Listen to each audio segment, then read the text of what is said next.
Hey, this is Nicholas with the Backyard TARDIS, here with a new segment, top 10s, top 5s, top whatever number I want to pick. But starting out, we're going to do a top 10, and I'm going to do Super Smash Bros. Ultimate characters. There are 2 characters to be revealed. We've been pretty much informed that at least one of them will be revealed here in within the next week.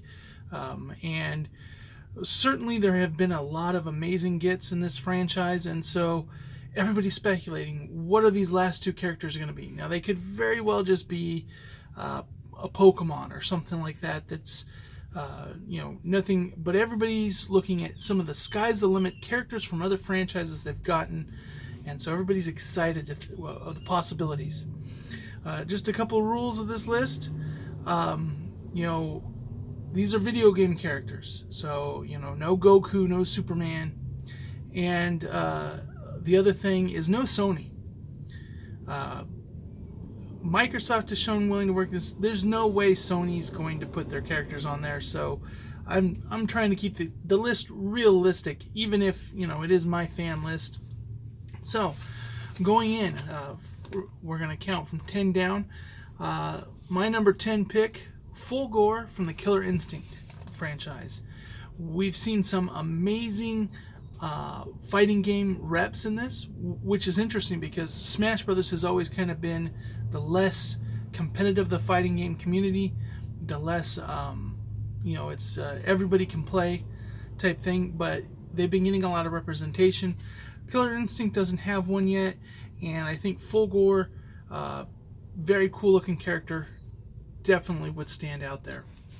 But next one, number 9, Lara Croft, often called the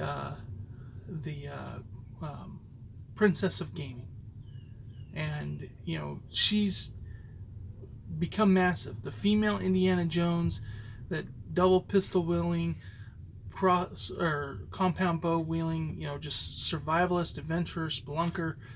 A lot of potential there. Really will be a representation for the Sony fandom, as it's kind of been known by a lot. Think of it more of a Sony property that was really big on the PlayStation, even though it's not a Sony owned property, so it could give a little bit of that representation there. And they've rebooted it so you can give the classic look as a skin, and then the more modern look as a skin, so to make everybody happy there. Next, for number 8, a Mortal Kombat representation, and that should be Scorpion or Sub-Zero, or have them be alternate skins. They're the most recognizable from that franchise. I think everybody would just freak out if they could have that and a Street Fighter characters that are already in it in the same game. I think that would be a lot of fan mashups, and that's what Smash Brothers has been. Especially, we think of how when Sonic joined, it was Sonic versus Mario. I think, Scorpion versus Ryu would be a big thing. Or Sub-Zero versus Ryu or Ken. And with that, you also have Mortal Kombat has become yet another franchise that has huge, massive crossovers, as the latest Mortal Kombat has like the Terminator, some horror characters, RoboCop, certain action heroes all showing up. So technically, you would be bringing in all them. They could be stickers, different things. So it's bringing in a character that already has massive crossovers, extending out this web of representing everything in gaming. Number 7, Ryu Hayabusa from the Ninja Gaiden series. So the makers behind Ninja Gaiden, they do a lot with Nintendo, and the Ninja Gaiden series has been historically very well supported on Nintendo systems, and yet they don't have a representation on Smash, anything from that production team. So I think there's a lack of ninjas on there, so this would be a good ninja ad to Super Smash Brothers. Number 6, kind of along similar thoughts, Rayman. Ubisoft is making Nintendo games. They were given Mario to play with, they were given Star Fox to play with, they were given Donkey Kong to play with. Why is Nintendo not getting to play with one of their mascots? Now, if not, Rayman to me feels like it would fit in more with Super Smash Brothers, more of the cartoony. I do miss as we are getting a lot of this expanded roster that it feels like we've kind of lost some of the cartoony nature of the issue. So I'm always for adding more cartoony mascot characters to kind of balance that back with all the sword characters we have. But Enzo from the Assassin's Creed series obviously is the flagship Ubisoft franchise, so I could see them wanting that. But Rayman, his model is already in the game. They did a model for him, I think all the way back to Brawl. They've toyed with him, having him in Smash 4, so finally having him in Smash Ultimate seems like a no-brainer. They definitely have the relationships. Ubisoft definitely one of the strongest supporters of Nintendo, so I think there should be a rep there. Number 5, Spyro the Dragon. Once again, we're talking about classic PlayStation.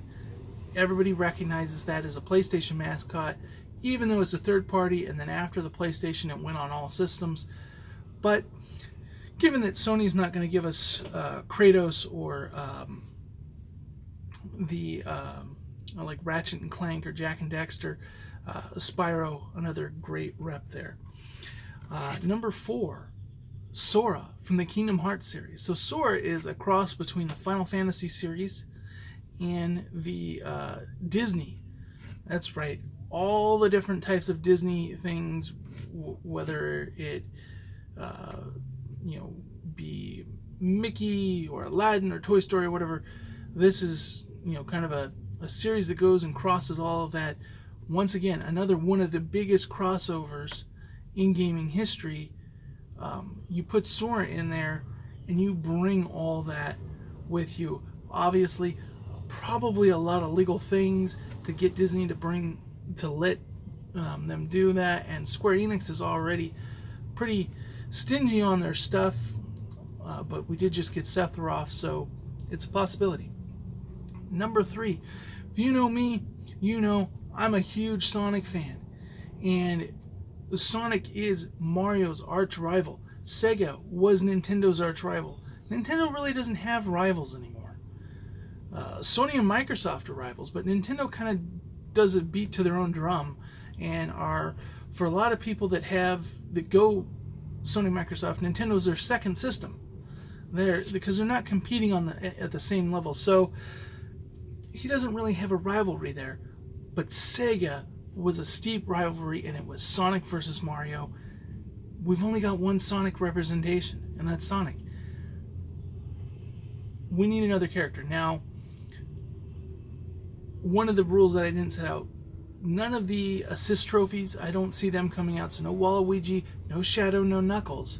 So who do we pick from Sonic? Well, we have a couple of good options. We have Tails, Sonic's partner. It's his Luigi. Excellent choice. Lots of unique abilities that can be added there with his flight. Then you have Metal Sonic, an evil version of Sonic. Would look really cool and probably not be that hard to program with Sonic, because he'd almost be like a slight advance up above an Echo character. And then Dr. Eggman. Now, we have seen, like Bowser Jr., different things that they can do, the little flying pod. Eggman has also been in fighting games before in a mech suit. Definitely doable. He could have different weapons or power-ups throughout the thing where he changes his mech suit. It would just be amazing to have Eggman in there. I think he could be a wacky and silly, and if you could get Mike Pollock to voice him in Super Smash Brothers, that truly would be ultimate for a Sonic fan. So what beats out Sonic characters? Well, number 2, Crash Bandicoot. We've said this a couple of times on this list, but that rivalry, when Sony first came out and Nintendo and Sony were going head-to-head, Crash Bandicoot, although not a Sony property, those first games were exclusive to Sony, and he kind of became the editor, and he called out Sonic and Mario Those were the commercials. Him out there calling out Sonic and Mario, making fun of them, being loud, attitude. And it's about time that he's in the game so that we can have that dream matchup of Mario, Sonic, and Crash. Seeing them go at it. And he's a really fun and goofy and animated character, so he'd fit right in and he'd bring a lot of color to it. So what is the number one? What is the one that's even more epic than that? Well, that's Master Chief. Halo, the big Xbox brand. Now, why is this a big hit? Well, one, because you're like, well, that's Microsoft's golden goose. They're not going to put that in there. They're a competitor. Except that Microsoft has already allowed Nintendo to put a number of their characters in there. And given how Microsoft works, instead of looking at this, they realize that Nintendo's not a competitor. So instead of looking at this as sending people to the competition, they're going to look at it as gaining those Nintendo customers, introducing them to their Microsoft properties that they will then maybe want to go buy a Microsoft system for. I could definitely see them doing that. And maybe even alongside like Halo 1 and 2 port to Switch, something to entice people in lieu of the new Halo dropping on Microsoft. I could see all of that being a big, huge splash at E3. Is it a long shot? Yes, but it's one I believe is possible. Now for my secret number 11. Breaking the rules a little bit here. While this is strictly video games, there are some other media characters that have appeared in so many video games that they almost become a video game character. And I'm thinking of characters like Teenage Mutant Ninja Turtles, Spider-Man, Star Wars. But for my secret number 11, I'm going with Batman. Batman has had amazing video games all the way back to the NES. Ton of amazing games. Today, the Arkham series, the Telltale series. There's just a ton of great Batman games. And I think at this point, he's earned the roster as being a video game character. So with that, that's my list. Of course, by the time this comes out, we might already have the reveal, and this will be completely outdated. But what are some things you'd like to see in it? Let me know down in the comments below, and have a good day.